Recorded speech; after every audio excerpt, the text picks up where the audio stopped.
Good morning class, कैसे हैं आप सब लोग?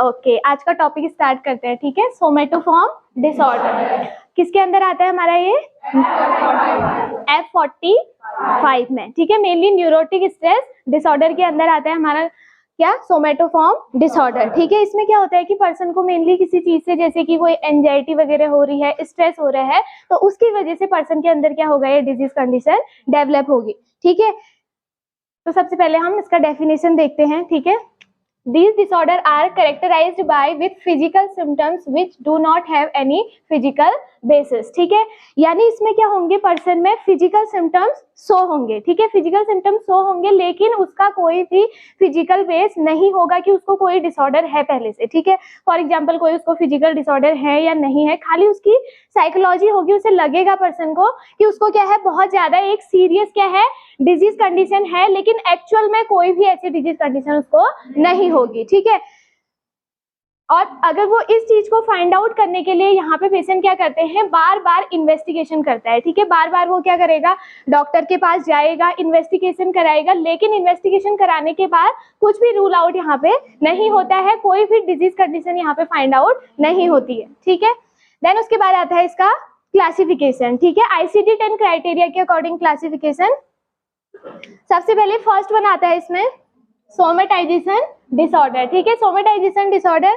सेकंड वन आता है हाइपोकॉन्ड्रियासिस। थर्ड वन आता है सोमेटोफॉर्म ऑटोनॉमिक डिसफंक्शन। ठीक है, एंड फोर्थ वन है हमारा परसिस्टेंट सोमेटोफॉर्म डिसऑर्डर। ठीक है, अब फर्स्ट वन हम पढ़ेंगे सोमेटाइजेशन डिसऑर्डर। ठीक है, सोमेटाइजेशन डिसऑर्डर क्या होता है? इसमें chronic multiple somatic symptoms. Somatic मतलब बॉडी में जो भी क्या होंगे, पर्सन को फिजिकल सिम्टम्स यहाँ पे शो होंगे। ठीक है, मल्टीपल ऑर्गन यानी उसके जो भी मल्टीपल बॉडी ऑर्गन्स है वो यहाँ पे क्या होंगे? अफेक्ट होंगे। उसको खाली भी ऐसा फील होगा कि उसके बहुत ज्यादा जो ऑर्गन्स है वो क्या हो गए हैं? डिसफंक्शन हो गए हैं, और उसकी वजह से उसके बॉडी के ऑर्गन क्या है?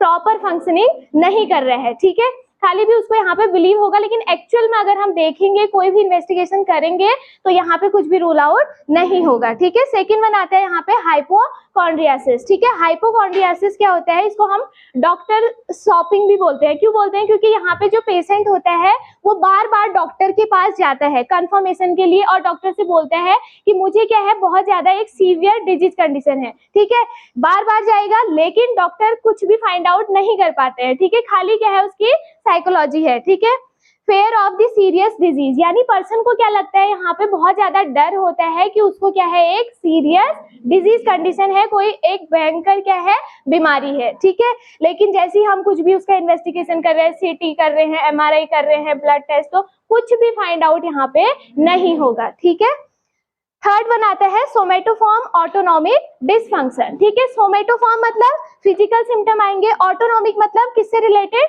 हमारे ऑटोनॉमिक नर्वस सिस्टम से, यानी ऑटोनॉमिक कंट्रोल में जो भी हमारे फंक्शनिंग आते हैं। ठीक है, यानी ऑटोनॉमिक नर्वस सिस्टम में हमारे क्या आता है? सिंपैथेटिक और पैरासिम्पैथेटिक, दोनों का क्या वर्क है यहाँ पे? हमारे विसरल ऑर्गन के फंक्शनिंग को क्या करना? कंट्रोल करना। ठीक है, जैसे कि हमारे हार्ट, लंग्स, ठीक है, किडनी, GI सिस्टम के जितने भी ऑर्गन है, तो ऑटोनॉमिक नर्वस सिस्टम यहाँ पे अफेक्ट होगा, तो क्या होगा पर्सन में यहाँ पे? फॉर एग्जांपल जैसे पाल्पिटेशन होगा। ठीक है, और उसकी क्या होंगी? इरिटेबल बाउल, और डिसफंक्शन हो जाएगा, डिसयूरिया हो जाएगा, और क्या क्या होगा उसको? हाँ, ठीक है, रेस्पिरेशन उसकी इंक्रीज हो जाएगी, हार्ट बीट उसकी इंक्रीज हो जाएगी। ठीक है, हिकअप्स हो जाएंगे। ठीक है, तो ये सब किसके अंदर आएगा? हमारा सोमेटोफॉर्म ऑटोनॉमिक डिसफंक्शन। ठीक है, फोर्थ टाइप आता है हमारा परसिस्टेंट सोमेटोफॉर्म पेन डिसऑर्डर। ठीक है, परसिस्टेंट मींस कंटिन्यू क्या रहेगा, यहाँ पे पर्सन को ऐसा बिलीव होगा कि उसको क्या हो रहा है? पेन हो रहा है। समझ में आ रहा है? यानी पर्सन को क्या लगेगा?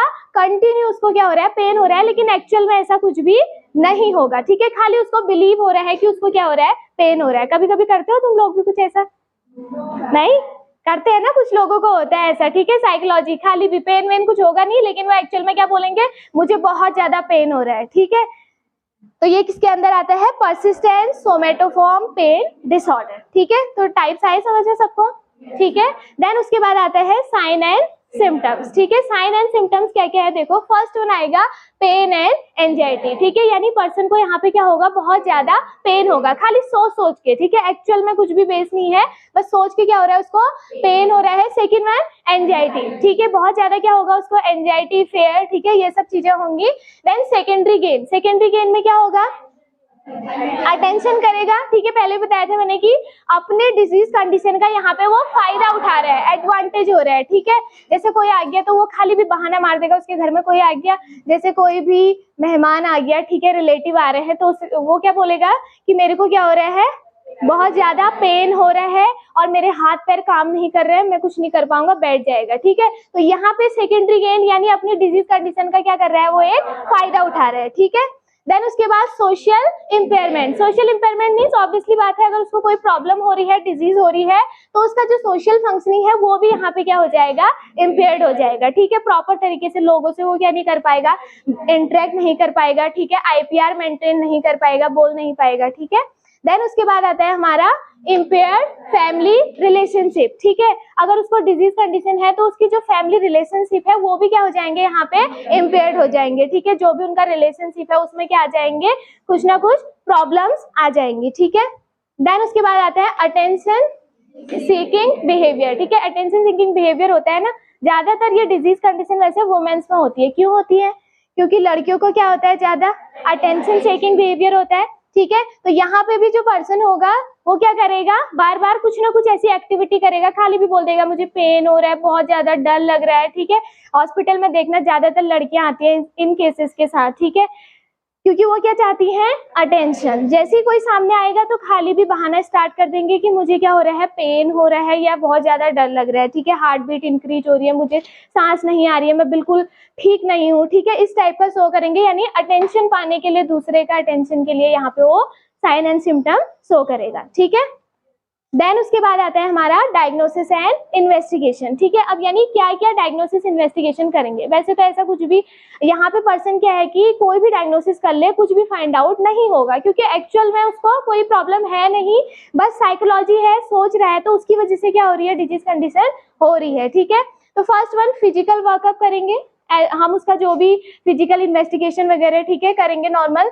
Second one complete patient history, ठीक है, यानी पेशेंट के यहाँ पे हम क्या करेंगे, कंप्लीट हिस्ट्री लेंगे, ठीक है, यानी कैसा ये इसका क्या क्या पैटर्न है, ठीक है, डेली का, ठीक है, डेली का क्या पैटर्न है, क्या काम करता है, ये वर्क क्या करता है, एजुकेशन, तो पूरी कंप्लीट हमने क्या लेनी है, यहाँ पे हिस्ट्री लेनी है। देन उसके बाद test to rule out the underline organic disease, ठीक है, यानी उसको ब्रेन में कोई डिजीज कंडीशन है या नहीं है, उसके लिए भी हम यहाँ पे कुछ टेस्ट करा सकते हैं, जैसे सीटी, एमआरआई, जरूरी नहीं है कि खाली भी कर रहा है, कुछ हो भी सकता है पेशेंट को, तो हमने ऑर्गेनिक कोई ब्रेन डिसफंक्शन है या नहीं है, उसके लिए कुछ टेस्ट हम यहाँ पे करा सकते हैं, ठीक है, समझ में आया सबको डायग्नोसिस। देन उसके बाद आता है ट्रीटमेंट, ठीक है, तो मेनली हम ट्रीटमेंट क्या क्या देंगे, ठीक है, यानी मैनेजमेंट क्या करेंगे हम सोमेटोफॉर्म डिसऑर्डर का, ठीक है। फर्स्ट वन हमारा ड्रग थेरेपी आएगा, सेकंड वन साइकोलॉजिकल ट्रीटमेंट, ठीक है। तो ड्रग थेरेपी में हम मेनली एंजाइटी, फेयर वगैरह की वजह से हो रहा है ये डिजीज कंडीशन, तो ऑब्वियसली बात है क्या देंगे हम,